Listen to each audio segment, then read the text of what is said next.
US coast guard की तरफ से रिलीज होने वाली इस वीडियो में एक नाको सबमरीन को इंटरसेप्ट करते दिखाया गया है। एक मेरीन पेट्रोल एयरक्राफ्ट जब पैसिफिक कोस्ट के पास पेट्रोलिंग कर रहा था तभी उनको पानी के अंदर एक सबमरीन नजर आता है। वो तुरंत यूएस कोस्ट गार्ड को इन्फॉर्म करते हैं और कुछ ही मिनट में ही वहाँ 2 बोट्स और एक हेलीकॉप्टर पहुँच जाते हैं। वीडियो में साफ देखा जा सकता है कि कोस्ट गार्ड का क्रू सबमरीन के बिल्कुल करीब आ चुका था, लेकिन शायद अंदर मौजूद स्मगलर्स को इसका खबर नहीं था।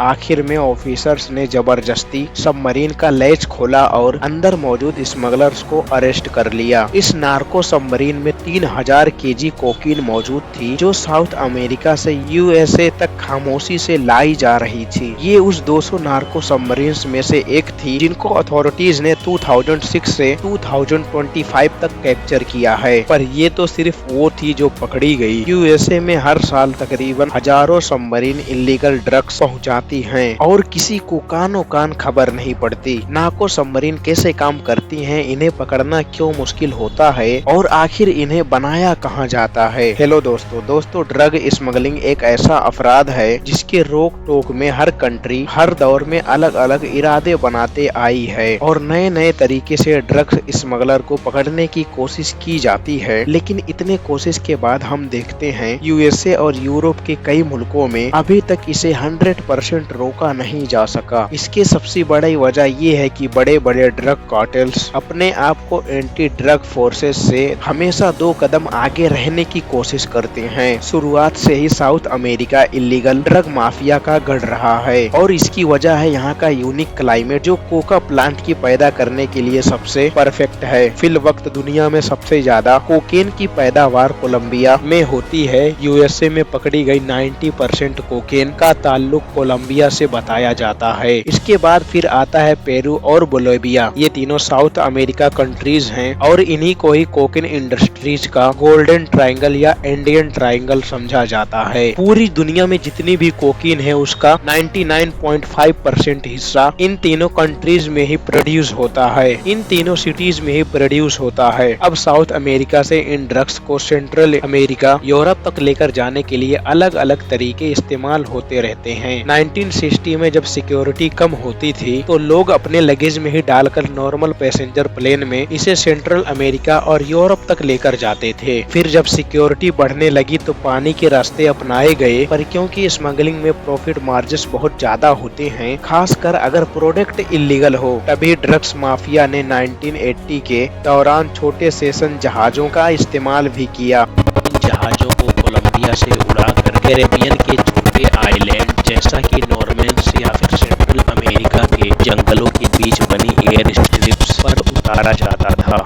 ये वो दौर था जब पाब्लो एस्कोबार का मेडगन कार्टेल दुनिया का 80% कोकीन मार्केट को कंट्रोल करता था। कार्लोस लेदर जैसे साथिर पार्टनर्स ने नॉर्मन्स के जैसे आइलैंड को स्मगलिंग हब बना दिया था जहां पर ये छोटे प्लेन लैंड कर सकते थे। पर आहिस्ता आहिस्ता रडार सिस्टम के एडवांस हो जाने से लॉ इन्फोर्समेंट अथॉरिटीज ने इन छोटे जहाजों को भी पकड़ना शुरू कर दिया। फिर कार्टेल्स ने इस्तेमाल करना शुरू कर दिया छोटे बोट्स का। ये आम स्पीड बोट नहीं बल्कि स्पेशली मॉडिफाइड इंजन के साथ बनाई जाती थी। ड्रग्स से भरी इन बोट्स को भगाकर कैरेबियन आइलैंड तक पहुंचाया जाता था। जब तक कोस्ट गार्ड की नजर इन तक पहुंचती तब तक ये बोट्स अपना काम करके वापस चली